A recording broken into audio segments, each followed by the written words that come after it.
साथ मेरा कार्य करता है जो यहाँ पर थोड़ा सरकार भाई बहनों पत्रकारों, मैं सबसे पहले जमात मुस्लिमीन की तरफ से हमारे नजीब मुल्ला का और अजीत दादा पवार का शुक्रिया अदा करता हूँ। आज ये बात इलेक्शन से पहले की थी एमएलए की।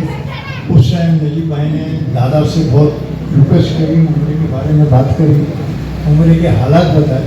और ये फर्स्ट टाइम है, यानी 70-80 साल के बाद नजीब भाई एक कब्रिस्तान में किसी नेता का पैसा लगेगा, वो आपका लगेगा थाना महानगर पालिका के थ्रू। तो ये एक बड़ी खुशी की बात है। यानी आप समझेंगे 1985 में हम लोगों ने बाउंड्री बनाई, 85 में जनता ने बाउंड्री बनाई थी। और ये बाउंड्री जो थी वो हम लोगों के पैसे की बनी थी। अरे आप सोचिए कितने साल हो गए। उसके बाद आज इतनी खस्ता हालत थी, तो हमारे नजीब भाई को पहले बताया था, उनसे डिस्कस किया था, उन्होंने सब कुछ किया और उनका ये वादा है कि नहीं मैं हमें बना के दूँगा। मगर अल्लाह का करम ऐसा हुआ क्योंकि अल्लाह वाले बहुत घूमते हैं और अल्लाह की जो चाहत है और बुजुर्गान दीन को जिनकी चाहत है वो पीछे हटते नहीं। अभी आप देखेंगे गुंबद के अंदर काम हो रहा है, ये भी हमारे मिलने जुलने वाले करीबी हैं। बड़ा अच्छा सज्जन आदमी आया, बोले नहीं भाई मैं ये अंदर का काम करूँगा और मैं जमात से नहीं लूँगा ना, पब्लिक से लूँगा, मैं मेरी तरफ से करूँगा। देखिए बहुत बड़ी बात है। अगर आप इसका फिगर सुनेंगे 15 से 20 लाख रुपए का अंदर का खाली खर्चा है, लेकिन उसने सिर्फ हम लोगों का चेहरा देखा, उसने कहा नहीं मैं करूँ। फिर हम लोगों का ये था भाई नजीब भाई को बताया, बाहर टाइल लगाने का था, वो वहाँ पर भी नजीब भाई कल मिला आन के उसने कहा नहीं मैं पूरा आपको टाइल्स लगा दूँगा और माशाल्लाह टाइल्स लग देंगे। नजीब भाई बोले मेरे लिए कुछ बताओ, तो मैंने कहा यहाँ औरतें बैठती हैं, औरतों के लिए शेड बना दो, क्योंकि धूप है अभी, ये तो ठीक है बारिश पानी है, लेकिन गर्मियों में अंदर औरतों के बहुत बुरा हाल हो जाए। तो अगर आप शेड बनवा देंगे, ये दरगाह के ताल्लुक से मैं बात कर रहा हूँ, तो मैं बहुत बड़ा आपका शुक्रगुजार हूँ।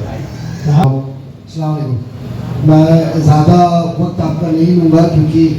यहाँ से और स्कूल का दौरा है और आला अफसरान उधर पहुँच चुके हैं। पहले तो बहुत अरसों के बाद आपसे मुलाकात और गुफ्तगू हो रही है। इंशाअल्लाह आने वाले दिन में ज़रा मुख्तसर तौर पे आज बात करके आने वाले दिनों में बहुत अच्छे से बात करेंगे। आपसे आज मिलने की वजह सबसे पहले तो जो अमृत नगर का कब्रिस्तान जो नईम भाई का बहुत वक्त से एक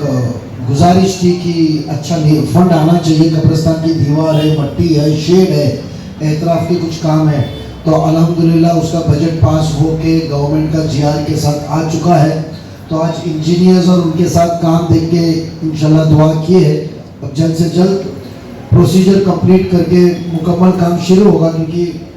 एक सवाल है मेरा, कल आपने मंत्रालय में मैं आ रहा हूँ पहले जो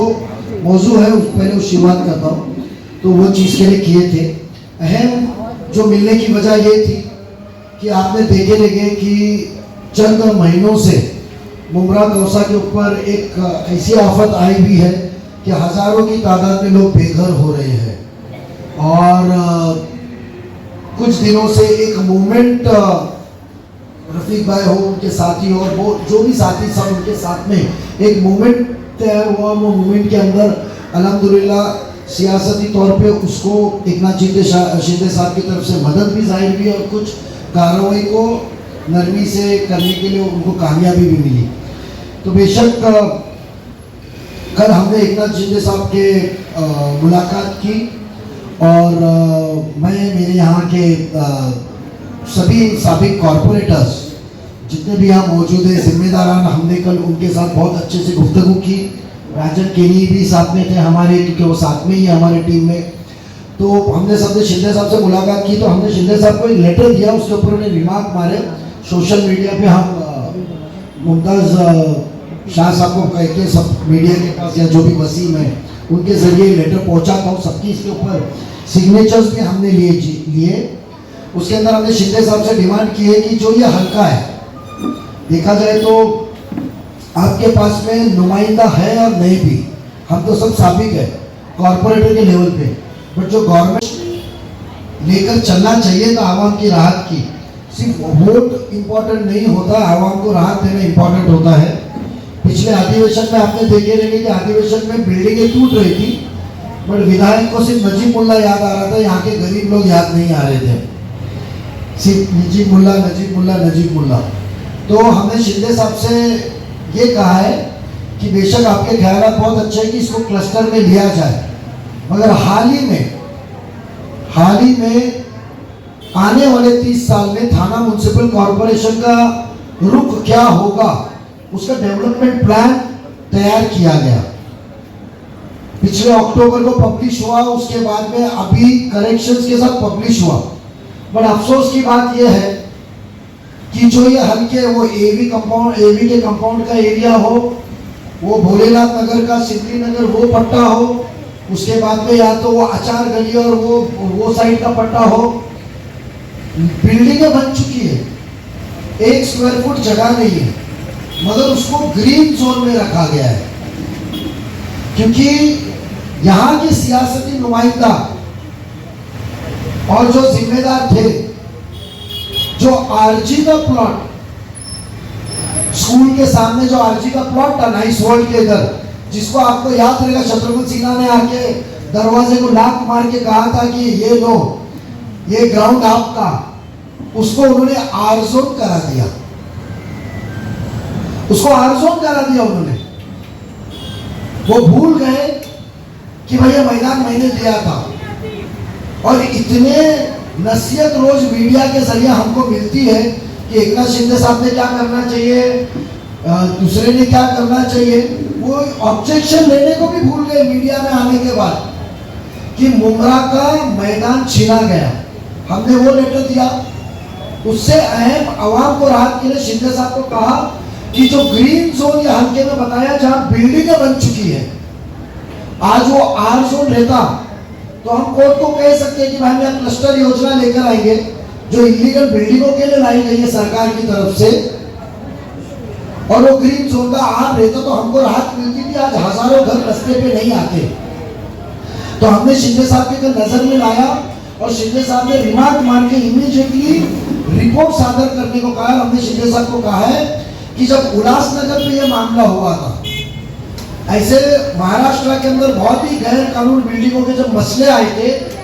गवर्नमेंट ने फैसला लेकर कोर्ट को कहा था कि हम ये चीज में बदल ला रहे जिससे ये कानूनी घर हो जाएंगे, लीगल घर हो जाएंगे। तो हमने शिंदे साहब को कहा है कि आप महापालिका की रिपोर्ट सबमिट कर दिए आपके पास, तो आप हमने तो शिंदे साहब ने हमको वादा किया है कि ग्रीन जोन को मैं आर करूंगा और इसको क्लस्टर के तहत लूंगा। और वो सिलसिले के अंदर हमने उनसे विनती की है कि सर जैसा सरकार ने हमेशा कोर्ट को अपनी राय बताई है, मदद का हाथ जो आवाम को दिया है हमेशा महाराष्ट्र में, आज तक मुमरा गौसा शिव पट्टे में इतनी बड़ी तोड़ कार्रवाई के ऊपर सरकार का रुख आया नहीं था। और उन्होंने वादा किया है कि मैं ये ग्रीन को आर भी करूंगा और इंशाल्लाह जल्द से जल्द हम हाई कोर्ट में कहेंगे कि भाई इसको क्लस्टर के तहत हम ले रहे, क्योंकि सिर्फ एक क्लस्टर के बयान से कोर्ट नहीं मानेगी, क्योंकि डेवलपमेंट प्लान के ऊपर वो ग्रीन है, मगर सरकार उसके साथ में कहेगी कि हम इसको आर जोन कर रहे हैं, तो कोई कानून के अंदर ताकत नहीं, क्योंकि कानून कोर्ट से ही मंजूर होकर आया है क्लस्टर का, सम्मान्य हाई कोर्ट से, जिससे वो लीगल तरीके से डेवलपमेंट हो सकता है। सेकेंड, हमने तो 2 मुद्दे हो गए, एक तो हमने ग्रीन टू आर कीजिए और वो कोर्ट के अंदर एफिडेविट देके ये जो नुकसान हो रहा है, गरीब रास्ते पे आ रहे हैं, खाने वाला पैसे खा के गया, किसी ने डिफेंडर लिया तो किसी ने मोटरसाइकिल लिया, तो जो जिसने खाया आवाम रास्ते पे आई। और सेकंड, जो आरजी प्लॉट था जिसको हमने कहा था कि जो आवाम को मैदान मिलना चाहिए था उसको आर जोन किया गया, उसके खिलाफ हमने मुखालिफत की। तीसरा, हमने सभी लोगों ने मिलकर यहाँ क्रिकेट के बच्चों को, जब मेरा टूर्नामेंट था तो उन्होंने कहा था कि हमको मैदान चाहिए, और विधानसभा के इलेक्शन में खान साहब हमने सबने कहा था कि हम मैदान देंगे, उसके लिए हमने 1.5 करोड़ रुपया अजीत दादा साहब, शिंदे साहब से हमने लेकर भी आए थे, जीआर में भी लिखेला मित्तल का। मगर सिर्फ क्रेडिट के चक्कर में कि ये 15 साल में मैं मैदान नहीं दे पाया और ये टीम, ये राष्ट्रवादी की नई टीम 2 महीने में मैदान ला रही है और बना के दे रही है, वो जनन रसद के तौर में वो मैदान मुंबई क्रिकेट एसोसिएशन को दिया गया। बताइए, मुंबई क्रिकेट एसोसिएशन को 3, 3.5, 5 एकड़ का मैदान जो ऐसे शेप में है वो लेकर करेगा क्या? इतनी फिक्र मुमरा की है तो पूरा स्टेडियम ले लो, वानखेड़े जैसा बनाओ, 2 सहूलत मुमरा वाले को। वो छोटा सा मैदान जो हमारी नीयत थी फजर से लेकर मगरिब तक वो ताला खुले, जो बैट उठाए, फुटबॉल उठाए, जिधर सीनियर सिटीजन चल के जाए, वो मुंबई क्रिकेट एसोसिएशन को देने का प्रस्ताव उन्होंने अपने आमदार के दम पे हाथ पैर जोड़ के, यहाँ तो इलेक्शन में गुस्ताखे रसूल थे एकनाथ शिंदे साहब, मगर वहां जाके हाथ पैर, बहुत से वीडियो आपने देखे रहेंगे, हाथ पैर जोड़ के उन्होंने मंजूर कराया। हम सभी मुमरा वासियों के लिए,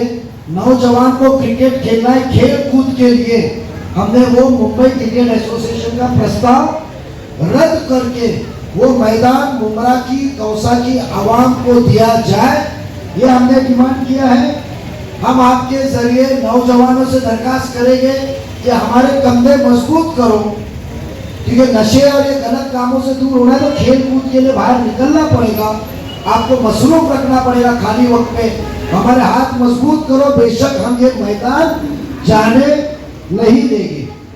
तीसरा, हमने जो हज हाउस का मुद्दा था, आज वो एक प्रोजेक्ट चल रहा है रिवियरा का, उसके अंदर एक टीएमटी का रिजर्वेशन था, तकरीबन 3 से 4 एकड़ जगह हमको मिल रही थी। वो इन्होंने महापालिका से प्रस्ताव पारित करके, जिसकी गलती की माफी हम मांगे थे, हज हाउस को दिया था, तो वो हमने रद्द करने को कहा है कि हज हाउस बनने से मुमरा की आवाम को ना हज के कोटे मिलेंगे, कि आप मुमरा कौसा में रहते, शील में रहते, आपका कोटा अलग है, ना नौजवानों को नौकरी मिलेगी। वो काम केंद्र शासन का है, सेंट्रल गवर्नमेंट का है, गवर्नमेंट अपना प्लॉट देवे, जो 4 एकड़ का प्लॉट मार्केट बन सकता है, फेरी वाला क्षेत्र बन सकता है, कुछ और एमिनिटीज वहां बन सकती है, तो हमने हज हाउस वो रद्द करने का किया है। चौथा, मित्तल के रिजर्वेशन खाने का जो सिलसिला चल रहा है, 5वां, वो है कत्तल खाने का। महाराष्ट्र का कानून कहता है कि जिधर भी एबोटायर है, एबोटायर बोलते हैं उसको, स्लॉटर हाउस नहीं कहते हैं उसको, एबोटायर है, कत्तल खाना है, वो 100% जितना रिजर्वेशन है सरकार को टीडीआर के तौर में लेना। मगर ये मित्तल के लुटेरे, मित्तल के लेआउट के जितने बिल्डर लुटेरे हैं, जो आज बिल्डिंगें बना रहे हैं, पर उन्होंने मुमरा कौसा के रिजर्वेशन खाने का काम किया है। लालच कम नहीं हुई, कानून बदलने की दरखास्त की है राज्य शासन को कि हमको सिर्फ 20%, 40% जगह देंगे, बाकी की जगह पे हम बिल्डिंग बनाएंगे, जो कानून में नहीं है। तो हमने शिंदे साहब को वो लेटर का दरखास्त दिया है कि जो रिजर्वेशन कत्तल खाने का है वो मुकम्मल तौर पे हमको मिलना चाहिए। कुर्बानी में कब तक हम गलियों में, कब तक हम टेम्पररी रिजर्वेशन लेकर काटेंगे, वही पुलिस के हाथ पैर जोड़ो, वही कोई कभी मुखालिफत आने की संस्था के हाथ पैर जोड़ो, वही सोसाइटी में बकरे रखने का, काटने के वो मसले मसाइल। क्या मुमरा को इतनी बड़ी मुस्लिम आबादी के अंदर कत्ल खाने की जरूरत नहीं है? तो पूरी जगह मिलनी चाहिए जो कानून, आज के कानून में कहता है। तो हमने कहा है कि बिल्डर के मामले में आप ना चाहिए, भले कोई आपको दबाव डाल रहा है जो यहाँ का नुमाइंदा, उसके इस पे नहीं चाहिए, हमारी सुनिए, इसलिए हम वो सब चीज गए थे।